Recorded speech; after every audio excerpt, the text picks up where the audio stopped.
You can just see what it looks like. Are you starting the recording? Okay. A little bit of pickup, a little chatter, chitter chatter. I feel like you're closer to me. I'm less close to William. So That's it. We don't have to be equal, William. remember, because we said that we want to kind of be like us and him. Okay. It's us against him. Is there a story on the... There is indeed a story. You want to tell the story? You want me to tell the story? Tell the story. I'll tell the story. This is Rembrandt, a Dutch painter. Mm-hmm. Do you know the book, The Return of the Prodigal Son by Henry Nouwen? I am familiar with it, never read it. Okay. So this painting spawned that book. Oh, okay. So Henry Nouwen, Catholic priests, heyday, like 70s and 80s, was like a deep philosophical, almost monk-like figure. Taught at Harvard for most of his, like the high point of his career. Has a really interesting biography, but he found this painting in a friend's office. It was like a print of it, and was enamored by it. Something about it sort of called out to him. And so he ended up going to St. Petersburg, the National Museum of Russia. I don't know what it's actually called, but it's like the main museum there. And through a couple of different connections, he was able to sit in front of the original 2 days in a row, undisturbed, for like 10 hours at a time. So just sat there for 10 hours and basically did what we call a Visio Divina, like Lectio Divina, but with art, and just sat there studying the painting, just writing down notes. And he makes this incredible sort of interpretation of what was in the mind of Rembrandt when he was painting this. And, it's always, ever since then, stuck out to me that the book itself is super moving. He talks about the three main characters, the father, the younger son, the elder son, but then also like Rembrandt adds these other people and the context, the sort of what that brings out of the whole storyline. But beautiful book, beautiful painting. It's been in my office for many years now. Cool. Yeah. I love that. So we get to sit here. Andrew, where are we right now? We're in the kitchen, I guess. Yeah, the kind of pseudo cafeteria extension of our co-working space. Shout out to the dean, by the way. We love the dean. We love the dean. If you are here in Birmingham looking for co-working space, I'm going to give a shout out to our co-working folks. And this has been one of the most... Let's shift in. You want to shift in? Yeah. This has been one of the more remarkable places to work. It's just beautiful. We get to have our courses here for membership course. Yeah. Okay. Shall we do our intro? Agree to disagree. I guess so. I'm Will Schaeferman. I'm Andrew Bannock. And this is... Accessibly Anglican. A podcast for the Anglo-curious.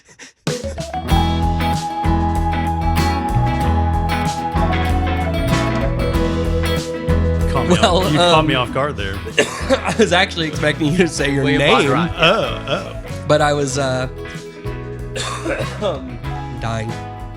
Slow and Please don't. I'm trying not to.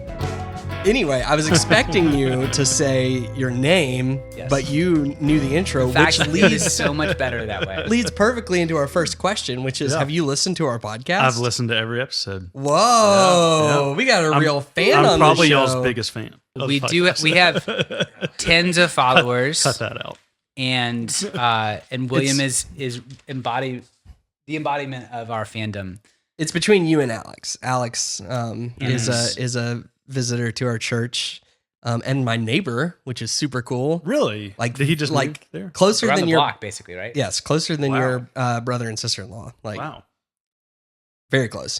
That's anyway, he's also listening. He was very upset when an episode didn't come out. So if you're listening, if you're a fan, if you're Alex, but he has not written us a review. Alex, if you're out there listening to this, if you really love us, review us. Well, as a call out, I love you, Alex. I was just gonna say that we didn't. You may have noticed we didn't have an episode last week. Did not. Why? And that's because my laptop got toasted. How did it get toasted, Andrew? I went out for a ride on my motorcycle to go do some work, actually, from a coffee shop. Yep. and a downpour came. And I checked the weather before I left, And and it said that it was clear. then what happened? And I got rained on.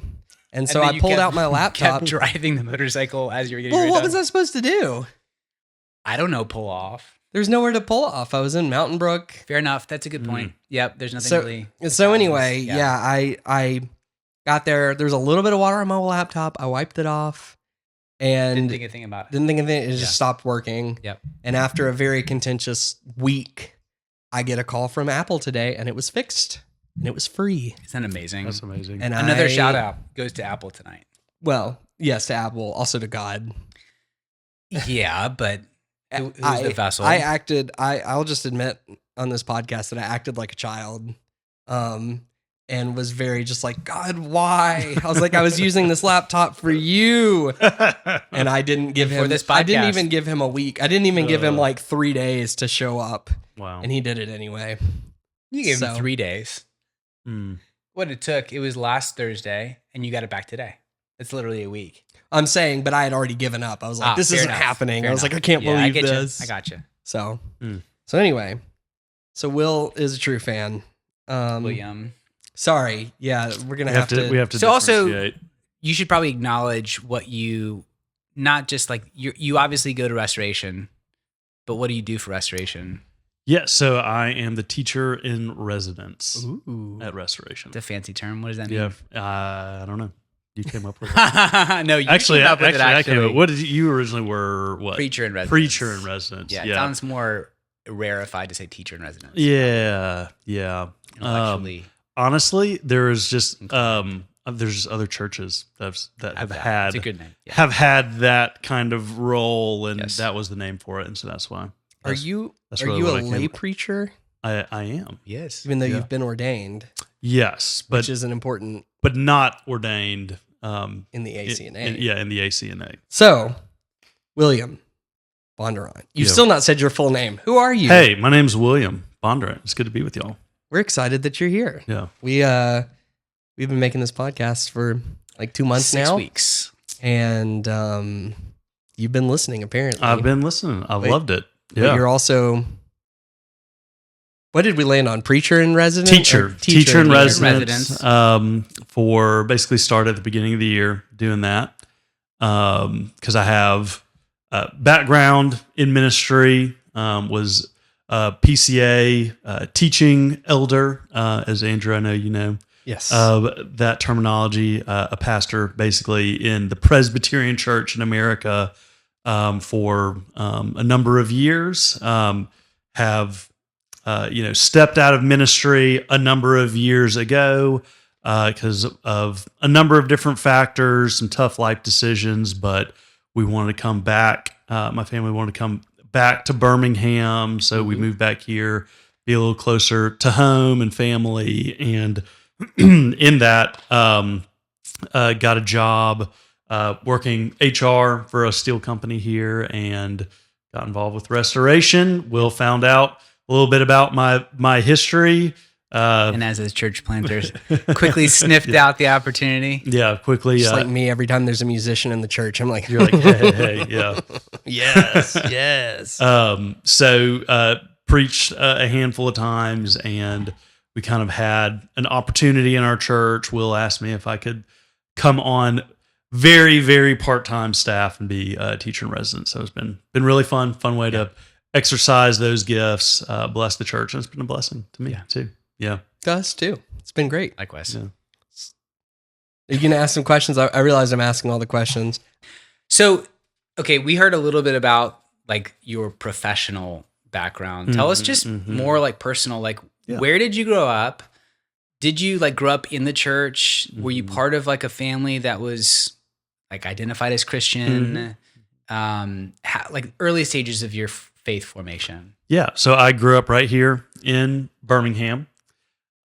Grew up in a Roman Catholic family. Okay. So my mom's actually was Roman Catholic. My dad and his side of the family were Episcopal. But we were raised in the Catholic Church, me and my brothers. And I mean, I think for me, the experience of that was, we did all the things. We went to church pretty regularly, especially kind of up to the point of confirmation. So I was confirmed in See, I didn't- a I Catholic even knew church. Congrats on having a new pope, by the way. Yeah, American. American pope. Yeah. The first pope to have Semi-American. ostensibly drank Malort before because he's from Chicago. Yeah. Yeah. He's more Peruvian, I think, though. Yeah. Just born here, basically. Yeah. Born here. Okay. Most of his ministry, I think, was in Peru. Where were we going with that? So you grew up grew up Catholic, confirmed in the Catholic Church. Yep. And I mean, I think just the best way to get at just describing me growing up is, there was never, I think, like a lot of people in the South, Deep South, Bible Belt, like there was never a time in my life where I considered myself anything other than a Christian, right? I'm a Christian, you're a Christian. And, to be, if you're anything other than a Christian, it's because you're, from some other nationality or world religion, or if you're somebody that claims atheism, it's like, oh, wow, what went Kind of wrong? like a We reaction probably to the Southern what went Christian wrong in your vibe. life? Like, why, like, ooh. Yeah. Right. Green hair. That was just kind of right. I think the background I grew up in. But again, for me, growing up Catholic, I think, in hindsight, there's lots of things that you, I think, can critique about yourself in hindsight, things that you can look back on and appreciate. And, I mean, one of the things I think about from my Catholic upbringing was, in our catechism, or kind of read that if you come from an evangelical, like our Sunday school classes, we had to memorize 10 Commandments and the Beatitudes, and obviously just with the Catholic liturgy. I think I always just grew up with an appreciation of the Bible as this authoritative thing, a high view of, the sacraments being an important thing. And just, I think some of just the basic ethical things of Christianity. But also I think in hindsight, I would say, like, I don't know that I would say I was like following Jesus, especially maybe once I got into more adolescent years, high school, early college. I don't think I could say like I was following Jesus and the things that Jesus taught, or, the way he kind of posited, here's how you should live life. That was necessarily something I was really oriented towards. I would also just say, maybe just even an understanding of the gospel, like not like Matthew, Mark, Luke, and John, but, kind of the core of the gospel message of salvation was just probably not something I really had a incredible grasp on, and probably certainly wasn't something that was at the core of my being in life. And that's what everything was oriented around. So that was kind of my growing up. Yep. Yeah. And then so college hits. And so through college, early in college, again, I always have had this sense that, hey, I'm a Christian. That's who I am. But, early in college, it's like, all right, I'm not really plugged into a church. Probably in some ways, like, wasn't doing really great in college. I think the Lord just kind of brought me to a place where, I kind of had that, the stereotypical come to Jesus moment. But for me, it was just kind of this like, hey, I'm a Christian. I say that's important. I say that's valuable. I should probably start going to church. I should probably like have a friend group that maybe are Christians or help, And so through that, I had some friends from high school were involved in this campus ministry called RUF, Reformed University Fellowship. So it's, for those that don't know, it's a college ministry of the Presbyterian Church in America. And so it was really through RUF, that friend group, campus minister, the preaching, that I really actually started to grasp like the evangelical understanding of the gospel. Really kind of had a community. There goes the lights. Andrew, Okay, gospel is your last Gospel. word. Okay. It's outside the door. You can still keep it open, but it's up against the wall behind the desk. Top button. Okay, so you're saying gospel. Okay. Yeah, that was really the first time I kind of understood and embraced the evangelical understanding of the gospel. Yeah. And started living life with other Christians in community. So that was very formational for me, really growing in my understanding of the scriptures and what they said. Because even though I grew up in and around the scriptures, I never really read the Bible much or, for myself. So that was really where I started growing that, started to understand theology, that sort of thing. Okay. Yeah. Met my who would become my wife. So that was in RUF. Also, that was also a key moment. Yeah. You did too? There's a lot of people that have that experience. Pseudo? Technically, we had met earlier in life, but we started dating in RUF. So Okay. Nice. Yeah. So this is a little off script, but I want to know, Okay. how did you become a campus minister? Okay. Well, yeah, we can go there. Next stage. The rest of the path. So, so after graduating from college, I did a 1-year stint actually using my undergraduate degree, which I was a zoology major. And so I worked. Tell me a cool fact about penguins. Go. They, which kind of penguin? About emperor penguins. Touche. About an emperor penguin. I don't know. I wasn't an ornithologist. So Sounds really smart they right they carry their eggs and their babies on their feet for a long time. Cool. The males all hang out. You're just taking this all from Happy Feet, aren't you? Male party, a bunch of dudes hanging out while the moms are all getting. Did you watch fish Happy somewhere. Feet? I've seen Happy Feet. Oh yeah. Sorry. Anyway, so It you was. used your zoology degree. So for a like year. 1 year, and then just upon a lot of just reflection and thinking about what I actually wanted to do, there's a thing called the RUF internship. I applied. Basically, what they do is they place you at a campus where they have an RUF, typically not where you went to college. Right. And so me and my wife, we were married at the time, were already in South Louisiana, and they just moved me a little bit down the road to LSU. So I did the RUF internship at LSU. Basically just got my feet wet in ministry, learned about, what it looks like to minister to people, lead people to Jesus, a little bit of pastoring and counseling and gathering people up and into a community. And so from there, I just kind of continued on the path, went to seminary at Reformed Theological Seminary in Jackson, Mississippi, which, again, for those who don't know, is a very Presbyterian PCA seminary. Even though it's technically non-denominational, it is actually not tied. Not affiliated. Yeah, it's actually not affiliated with any particular denomination. See, I didn't know that. But it is very much actually in the history of the PCA. It's probably one of the most. It existed before the PCA existed, and it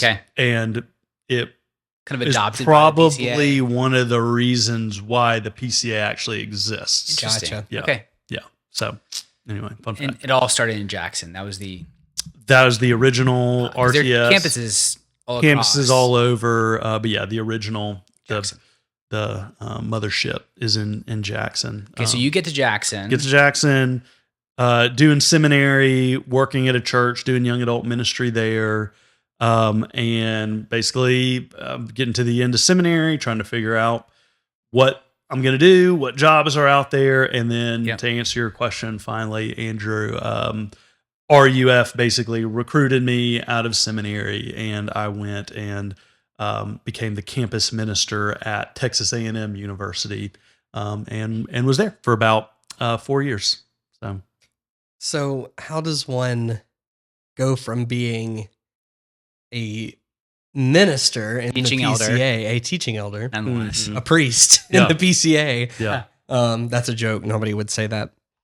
To Anglicanism. What was your first kind of touch point? Great question. What did you initially think of it? Were you like, wow, this is for me? Or are you like, those guys are heretics? And I know because I studied the Bible. No, yeah. So, I mean, I remember it was probably in college, hearing about this global movement that had been underway, of basically, conservative Anglicanism coming to the U.S., kind of spurred by, just movements of the African church, empowering maybe former Episcopal pastors to, be under a different umbrella. So even back in college. Oh, yeah. You were Yeah, aware yeah. of I was aware of it. In fact, some of my best friends, they got married at, or actually maybe they didn't get married there. Maybe the reception was there, was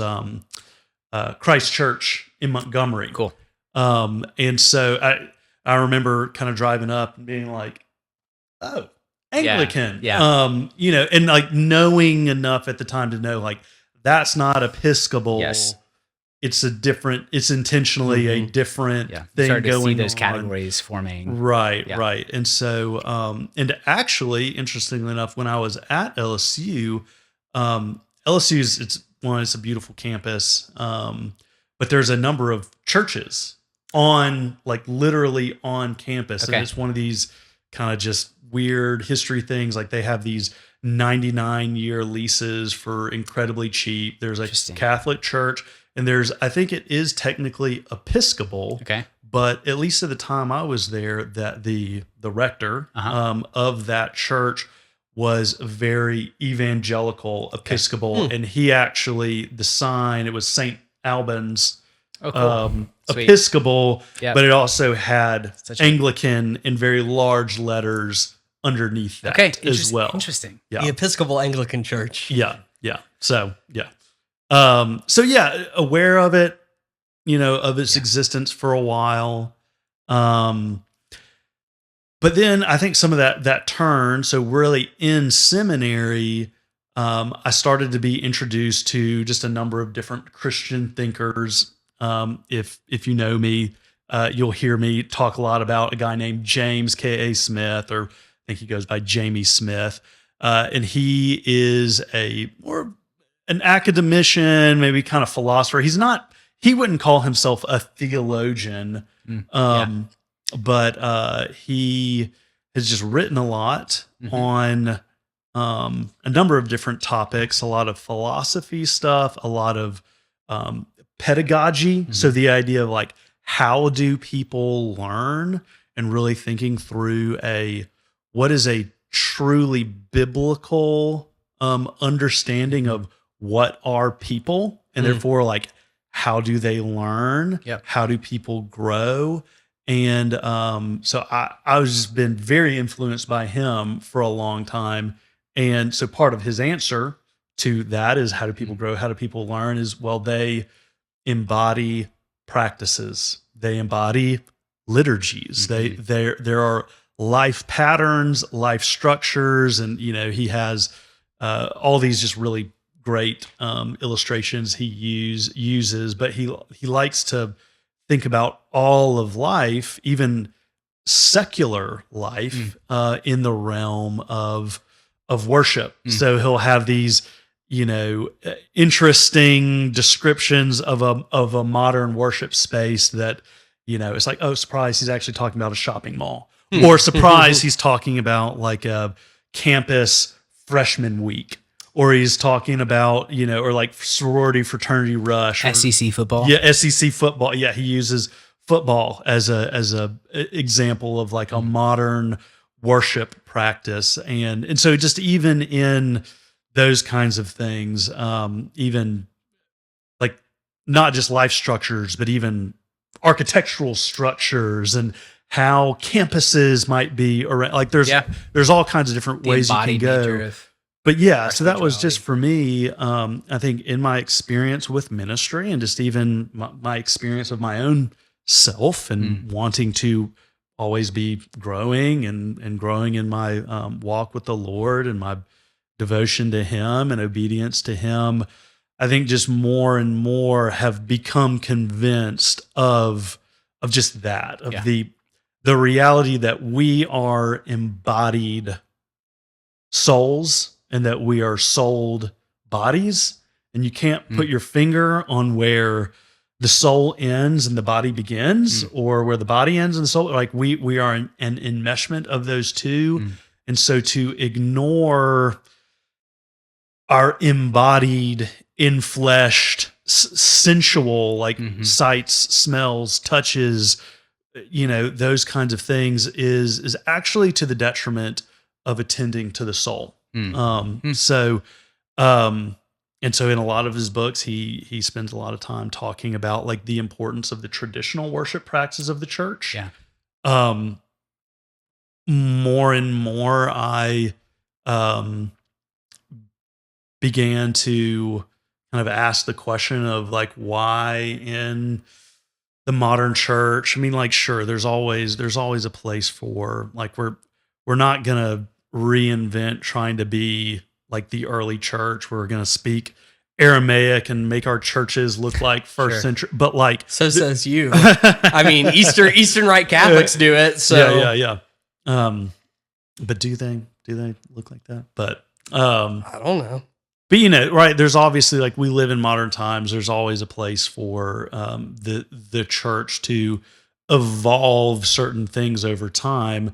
But is there like a core of practices? And if in the if in the modern church, if we've kind of started to kind of shell all of that off, like, why are we doing that because of some deep-seated biblical reasons, or are we doing that because we're actually letting a different worldview, i.e. secularism, influence our Christianity more than we're letting the Bible and the historic things of the church and the teachings of the church influence us? Being in the PCA will give you a deep desire to do everything biblically accurate. And then it will also make you realize that there are things outside of the PCA that can still be biblically accurate. Very true. Very true. Kind of like your parents can instill values in you that make you turn out not the person that they expected. You know what I mean? Yeah. It's like, but maybe I actually instilled this in you, but it went a different direction. Right. I was anticipating. Right. Exactly. Yeah. So, yeah. Well, and to your point, Andrew, I mean, in a lot of my seminary education, it's interesting to look back on it, because who was I reading? I mean, a ton of Anglicans. Yeah. Who were we reading about? We were reading about Anglicans, or George Whitefield, who was a Methodist. It ends up forming the Methodist Church, but of course, John Wesley, you mean? Well, John Wesley and Charles Wesley and George Whitefield. He's a Methodist? Yeah. So he was far more influential in the formation of long term in like the British version of Methodism. Okay. But the Wesley brothers and Whitefield ended up kind of going in separate directions because of theological things. But yeah, they were the Methodists. You just schooled Will, and I think that means you get to be the rector now. We actually talked about this the other week, didn't we? Yeah. I'm good. I never knew George Whitefield. Yep. He was like part of like a proto Methodist. Yeah, they were part of the well, I knew that he was in lockstep with Wesley. I didn't know that he helped spawn. Anyway, my mind is blown right now. So they were let the less scholarly among us, but like, bring us back on track. This is why he is the teacher in residence, not just the preacher in residence. I have lots to teach. But I wanted to ask, okay, so like, obviously there were plenty of things that were leading you towards Anglicanism. Yeah. And at some point you had to make this choice, like, okay, I'm actually going to pick my family up and we're going to go to an Anglican church. Yeah. Were there any like hangups from you, from Catherine, your wife? Were there any concerns like, oh, what if they're secretly Catholic? Wait, can I stop you really quick? Yeah. Because I'm curious. So this is stuff that you're engaging with in seminary. There's a continue in all my the ministry. way through. But you never had any touch point. You, besides like being familiar with it, maybe going to a wedding, you never actually worshipped regularly in an Anglican church until you came to Birmingham, right? Correct. Okay. Yeah. I mean, touch points with Episcopalianism Yep. through family and friends. One of my really good friends growing up is Episcopal, still Episcopal. Went to church with him a little bit. Went to Meth. I was kind of the guy, like I had friends and I would go to church with all kinds of friends. So Methodist churches, that sort of thing. But to answer your question, no, not really. Okay. So what was your question then? Yeah, what was the point at which what made you pass up all the really awesome PCA churches in Birmingham? Because y'all, well, I won't speak for you. Go ahead. Yeah. What we did when we moved back here, we did attend just a wonderful PCA church for a while. But for me, I think it was the culmination of just those convictions of like, I want not just me, but I want, my wife and I especially want my children to be raised in a more deeply liturgical tradition where we've got like, a prayer book and there's prayers that are shared like across all these churches, but also not just here in our country, but across the world. And we're part of something. I think one of the first times Will and I met, I think I've just always kind of been fascinated by, like the Eastern Orthodox Church. The fact that, literally, can you think of another church in recent history that, went through just such a violently secular, just, cleansing, if you will, just persecution, communist, atheist Russia. Yeah. And this church, which is deeply liturgical, had to kind of go underground, but like they came out on the other side of the fall of communism just as vibrant and alive and exploded. And I know there's today's Russian church has some issues of its own, but like what kind of things are there that like keep a people enlivened and pushing through these times of persecution and suppression of the church? And the time honored thing has just always been like this shared deep practices and worship that pass on to generation to generation that just really shape people all the way down to the core of who they are. And I know not Christian, but like to some degree, so I live in Vestavia, really close to Bluff Park. A lot of people don't know this, but like Bluff Park has a pretty large Muslim population. Even my daughter's school, it's very rare that I go to my daughter's school and there's not, a woman in full hijab. Like hijab. Is hijab cover your face? Yeah. Okay. No, not face covered. Just like the whole like yes, right. Yes. And like the black. Yes. That's a hijab. Yes. So that's pretty normal. And to some degree I've always had like a deep respect for when you kind of see people that are unabashedly different from everybody else in their culture and in their religion. It's like they kind of stand out like a sore thumb. Or I just think of, as Orthodox Jews have passed on their faith and their tradition down through the ages, and there's something distinct about like, oh man, yeah, they're Jewish. And I think to some degree I was just hungry for like, I don't want to just be this, like I'm a Christian, but actually really I'm not a Christian, because really I'm just kind of like every other secular Christian-y person in the Bible Belt South, where it's like, we're all Christians, but we're also just kind of the culture. Mm. And Christianity is kind of part of the culture, but is it? People can go on and on and on to try to, describe the religion, the faith itself. But there's something to me that was like, I want to tap back into something that makes me kind of beautifully alien in the world I live in.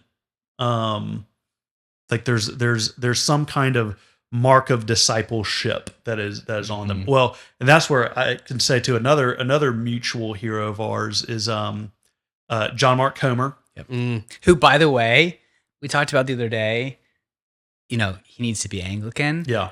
I found out he kind of is. No way. What do you mean? Okay, so he is, I think he's kind of basically what you are at Restoration. He's the teacher in residence at this huge church in LA called Vintage Church. Okay.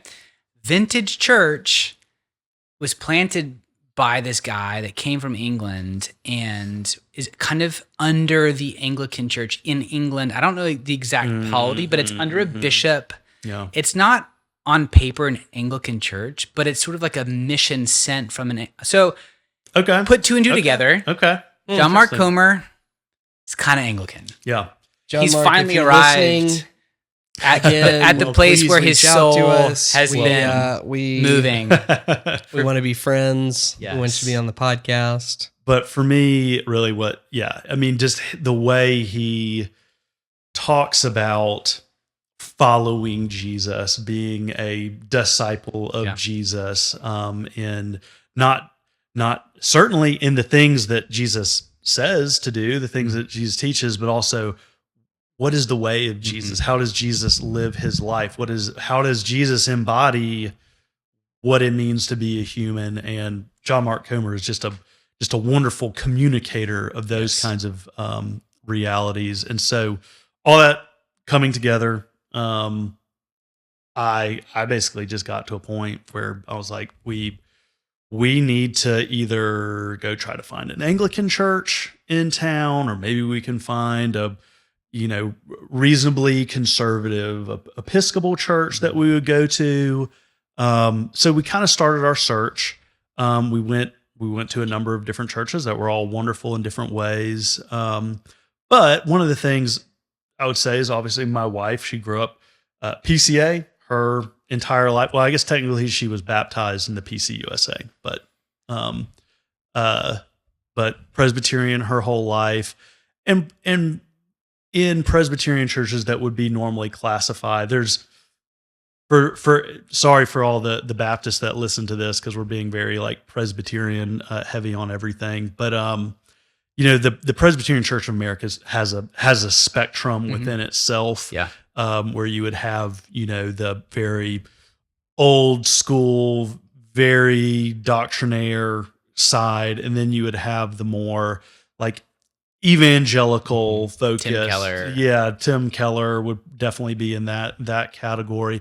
And my wife always kind of grew up in that side of the Presbyterian church, the more, quote unquote, broadly evangelical side of things. And so music is going to be, more contemporary kind of music. And, just one of the churches that we went to, it was very like classic, traditional choirs, organ, Episcopal church. And my wife was like, wow, this is like, I feel like this is what heaven's going to sound like. But also I can't do this every week. And so, and like, I get it. Cause it's beautiful. It's gorgeous, but there's also like, how do you sing along to this? And, there's just certain things like it's for some people, and maybe not for some others. And I just think for my wife, and really how she worships, and what's important to her in worship in a church is having a little bit more of a contemporary, broadly evangelical kind of feel of music. And so to make, long ramble a little shorter, through a number of friends, a friend of mine that went to college with Will, and through a friend of my wife from college that married one of Will's friends and acquaintances. Anyway, Crazy. through two separate things, we kind of heard of Restoration Anglican Church, this new church plant that's starting. And we saw, it was basically in a couple of weeks, they were going to be having the launch service. And we're like, let's go check it out. And that was, not to be too romantic about the whole thing, but it was basically kind of love at first sight. We went. Yeah. We met Will. Andrew wasn't quite with us yet. That was before your time. It was maybe a month or two. It was August. The first preview service. Yeah. Okay, I was about to say, because I was there for the first. Oh yeah, not the full. Although you were not actually there for the first launch. That's true. Yeah, Jonathan Harris was leading music for us. Okay, cool. But yeah, it really was like we immediately kind of walked away, from the service, and we're like, this is it. We found our church. It's funny when my wife and I first came. I don't know for her because she grew up Baptist, so it was probably very different. But she'd also been in the PCA for a while. For me, it was not exactly. It was very similar to when I was a kid because as I've realized over time, my PCA church that I grew up in was very Anglican, and I think it was primarily the worship leader. But we sang the same liturgies every week: Gloria Patri, the doxology. Well, the church's one foundation in its old traditional thing. Well, it is interesting that you say that, Andrew, because there is obviously the Presbyterian Church and the Anglican Church share so much in common. History. They do. Close cousins. Theology. Siblings. And you get there's two kind of very different from each other strands in the Presbyterian Church. One is actually that kind of maybe more conservative, Puritan stream that actually tries to still have that very high worship. So you get that in kind of more old school churches, even though those churches would not like certain aspects of Anglicanism at all. Yeah. And then you get another strain in the PCA where it's kind of on the more broadly evangelical or maybe a little more centric side, where I think my campus minister, my RUF campus minister, I think if something like the ACNA would have existed earlier or before, he would have been an Anglican priest. Yeah. I mean, and it's happening right now. I mean, there are tons of RUF pastors that have made the move to the ACNA, and even I know of a particular guy up in Huntsville who actually is a PCA church. But their church website and the things they talk about looks exactly like ours, and he wears the collar. It's basically you are doing Anglicanism just under the PCA. Right. Yeah. Okay, so I do have a question on this. Yeah. So you've told us your whole arc of coming to where you are now. You studied things that got you to where you are, right? As an Anglican, confirmed Anglican now, right? Received into the Anglican Church. That's right. We both high five. But you've only been in the Anglican Church now for just shy of 2 years. Right. My question is, okay, so you had all this idea in your mind of what this would be like. You had this sort of resonance in your soul for things that were embodied, liturgical, historical, global. Yes. Yeah, that was another big thing that I kind of touched on earlier, but just the wanting to be part of a church that was actually truly visibly global, meaningfully connected throughout. I spent a little bit of time in Africa in college and have a love for this. So just to know that there's, literally most Anglicans are African, and that warms my heart so much. Yeah. Okay, so you had all this in theory, right? Effectively, right? Right. Maybe you practice this in your own devotional life, but you get to an Anglican church. Yes. What have the last 2 years been like in practice? Yeah. Have they been what you expected them to be? Has it been Mm-hmm. better? Has it been different? Has it how because I imagine there are a lot of people out that are listening, all the tens of people that listen to this podcast that are like Anglo curious. Well, my mom and dad might actually listen to this episode. And like now that I'm on. what, in theory, there are people that are like attracted to the Anglican way. Yeah. What has it been like for someone who's now actually made the jump and is in the Anglican waters? What has that been like for you? Yeah. Well, yeah, let me just kind of share a few little just anecdotes. I actually shared this in a sermon a couple of weeks ago, but so when we'd been going for probably been a month or two into it, and we had adopted into our family life, doing we don't do it exactly the same way every single day, but roughly we try to do the morning and evening prayer. Sometimes it is family prayer. Sometimes, the family prayer part of it from the Book of Common Prayer. Sometimes it turns into like, we only have time to do the morning one. Sometimes we only have time to do the evening one.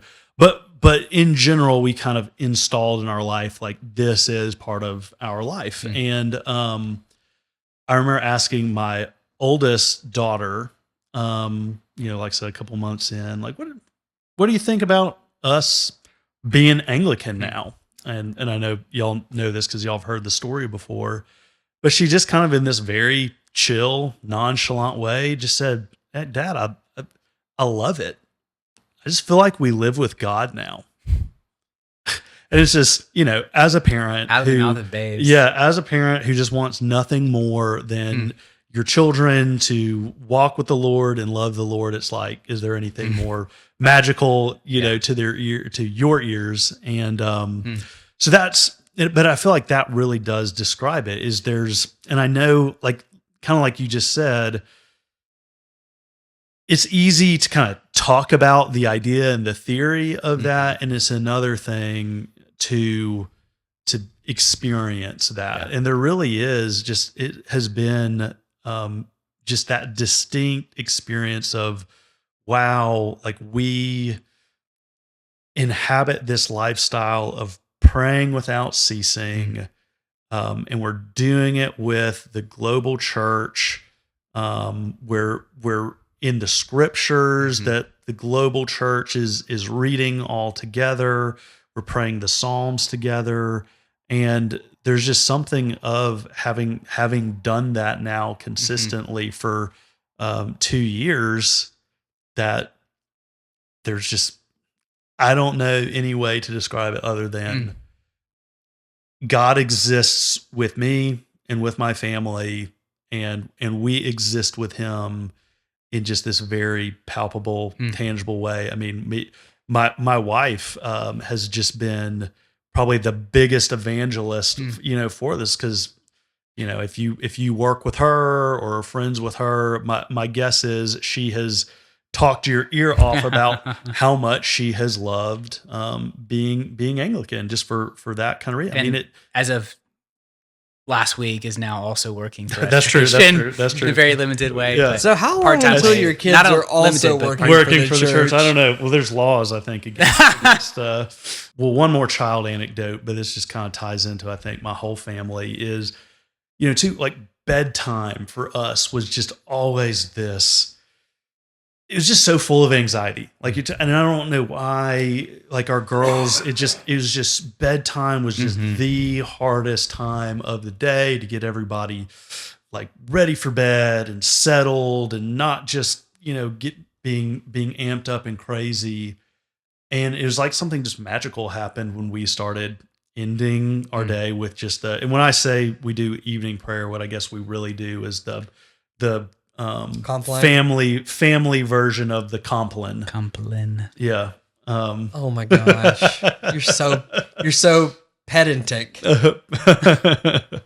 But yeah, so we do that, and it's just like there's just something about introducing that kind of structure. If you're not a parent, thing you just need to know about kids, my best advice is kids, they might not love structure, but they need structure. And there's just something about the just the sweetness and the beauty and just the structure of ending the day just with the Lord in prayer that just. Which is ironic Yeah. because we're all shooting this podcast right now as our kids are probably in their in bedtime bed routines and my not there. wife is struggling with them. Star Dad. Yeah, Austin, look how good we are at dadding. Dad just totally abandoning our family. But then just also with that, I think with adopting just a different structure, our family has just adopted a different life speed. Yeah. I mean, you just talk to anybody that lives life in this kind of over the mountain Birmingham area, and I'm sure it's not just isolated to middle to upper middle class, high class kind of suburban society, but there's just this frenetic, anxious buzz and busyness that just permeates everybody's souls and existence. And I think just we've been confronted with some of that through Anglicanism, but then just through the organs of just how we do church on Sunday and how we live our prayer lives, and just the way we're just being re-engineered from the inside out. There's just as my wife will just say, she's just like, I like you better now that we're Anglican. Like, we're just like, our family is just working better. I think me and my wife, have just more love for each other. We have more respect for each other. The way we communicate is different. The way our children act is like, it really, I don't want to sound like Anglicanism has just been this, silver bullet thing. We're obviously still sinners, but like, it has made a huge, but it's brought you back difference. To pre-original sin. Yes, that's what you're saying, basically. Yeah. Well, Exactly. I think that something that's been on my mind that I think I sort of just thought of a way to put words to, but is that obviously the point of this podcast is we would love it if more people were Anglican. We think Anglicanism is a good thing. Obviously, Right. you do too. Anglicanism is Christianity. Yes. I feel like that almost, not that we skip over that, but that could get lost to a listener. Yeah. Like, what we're talking about is a way of practicing Christianity. Yes. Yep. And I think that the reason that it can have that effect is because it encourages us in this current busy modern kind of life to reconnect with Christ. And I think because the Anglican tradition has always been so earthy and organic, and because it really has this full-throated connection to the early church, I think there is something that that Anglicanism brings to the table to this modern age that, like, I'm not trying to discount other Christian traditions, that just maybe other Christian traditions are just a little more weak or anemic at facing the secular thing head on in the way that Anglicanism has the power to. So let me press that a little further. Yeah. Case study, like, you were interested in Anglicanism before this.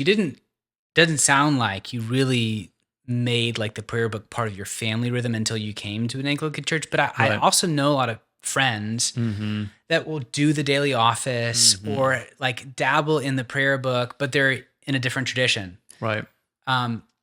Do you think it's enough?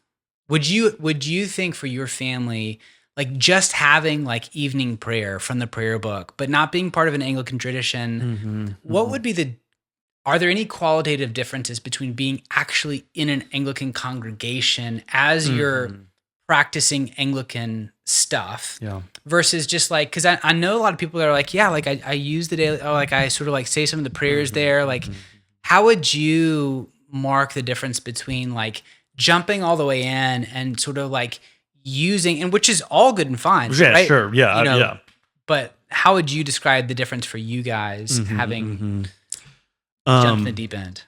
Well, I would say this. So for me, kind of just going back a little bit in thinking about my journey to Anglicanism, I would say in hindsight, it was kind of the Lord making me get over kind of two hills. That first hill was the one of really embracing the idea of an embodied Christian practice, kind of pushing back against Enlightenment thinking of Christianity in that way, where it's just kind of like, hey, what does it look like to get sanctified? What does it look like to be made more into the image of Christ? Get stuff taught at you. I think just seeing that not really being it.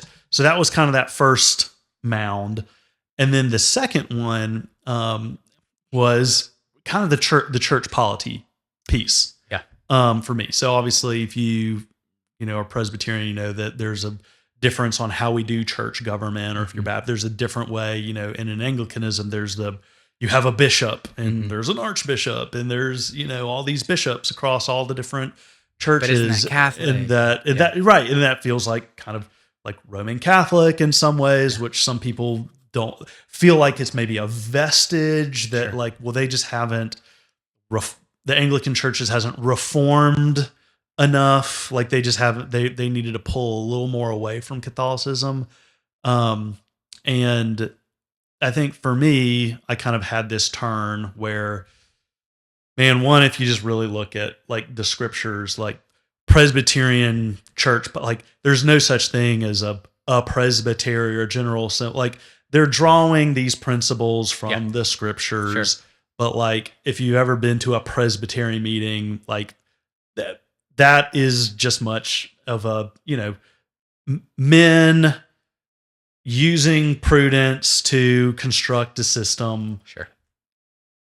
It's no more biblical, it's no more unbiblical than the development of kind of the Episcopal Anglican church polity. But the one thing that I think does commend itself with the Episcopal is that it is from of old. Yeah. It's pretty much as soon as the canon is ended, the Episcopal system is just what the church is and has.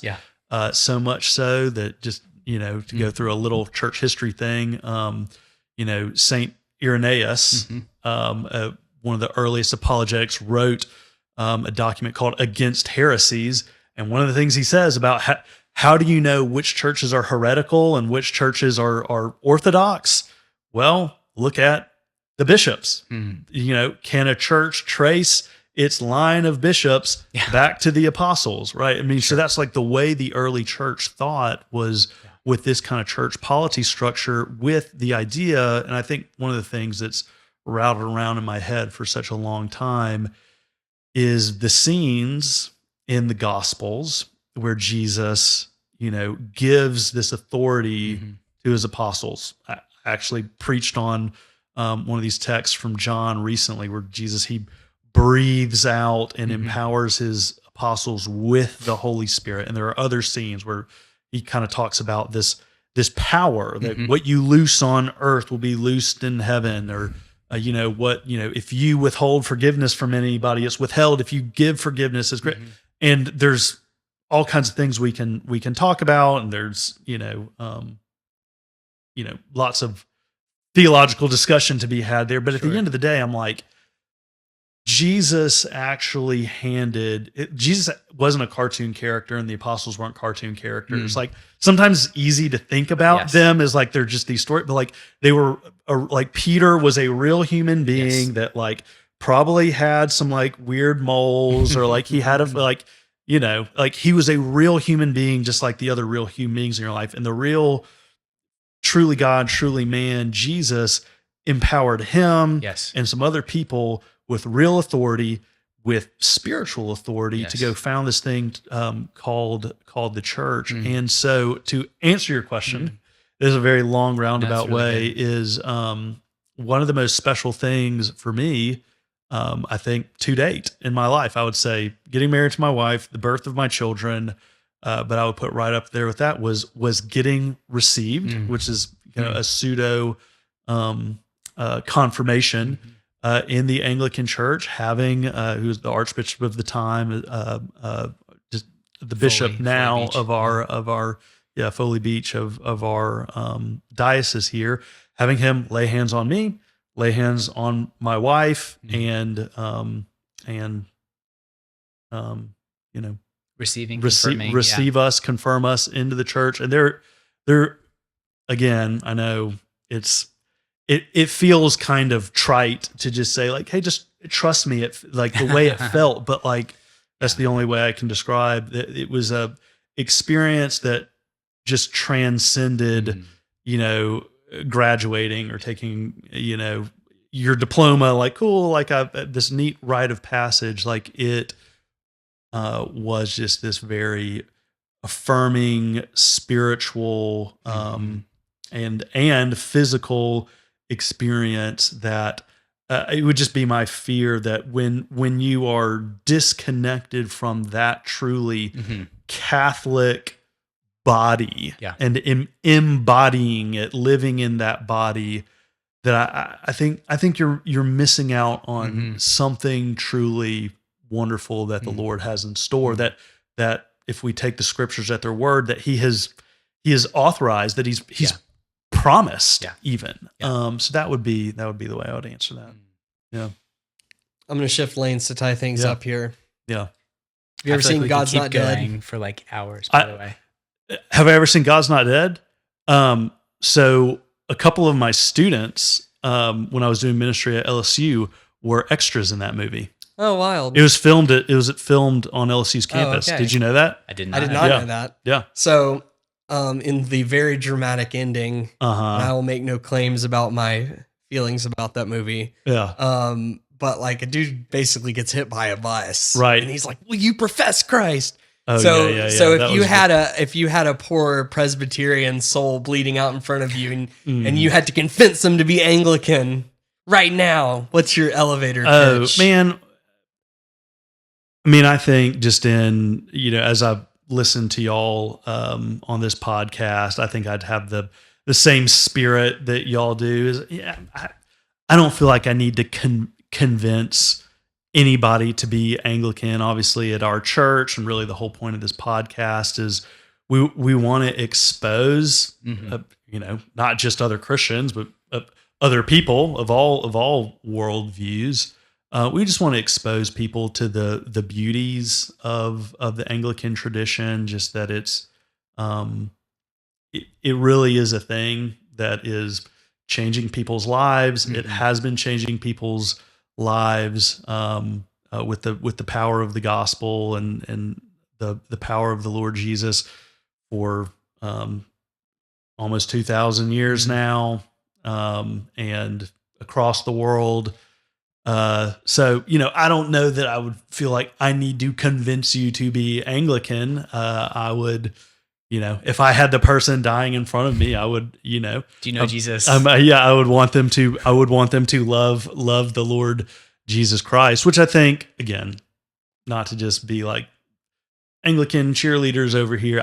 I think at the heart of Anglicanism is that just like simply Christian, the C.S. Lewis, N.T. Wright, kind of, what's the, not simply Christian. Mere Christianity. Mere Christian. I'm actually reading Mere Christianity right now, and I couldn't come up with the title of it. There's something of that spirit. So does that answer your question? Absolutely. Okay. I kind of didn't answer it. No, that is an answer. It's and it's a good one. I think that's, if I could say, at the end of the day, it's a very Anglican answer because we tend to leave things open-ended. Yeah, and tend to push nuance and try not to overdo overdefine. things. Yeah. This has been really good. Yes. And really grateful for you coming Yeah, on the thanks podcast. guys for having me. Number one fan. To more of these. Yeah. Anglican stories. Oh yeah, I forgot to say the name at the beginning, but we came up with these are Anglican stories on Accessibly Anglican. So if you like it, let us know. And if you don't, shut up. No, we would very much appreciate any feedback. So that's either through like a YouTube comment, an Apple podcast review. You can email me at You can- Careful what you wish apanic@restorationbham.org. for. Mm-hmm. But yes, we'd love to hear your feedback. We're always trying to figure out ways to make this more helpful to people as they go on their own Anglican journey. And if you get in touch with us to let us know what you think, that would be really helpful. And as they always say on podcasts, like, subscribe, do all the things, tell your friends about it. Subscribe, turn on those notifications. Don't do that actually, but do subscribe. Until next time, I'm Will Schaeferman. I'm Andrew Panic. And I'm William. This is Accessibly Anglican, a podcast for the Anglo-curious.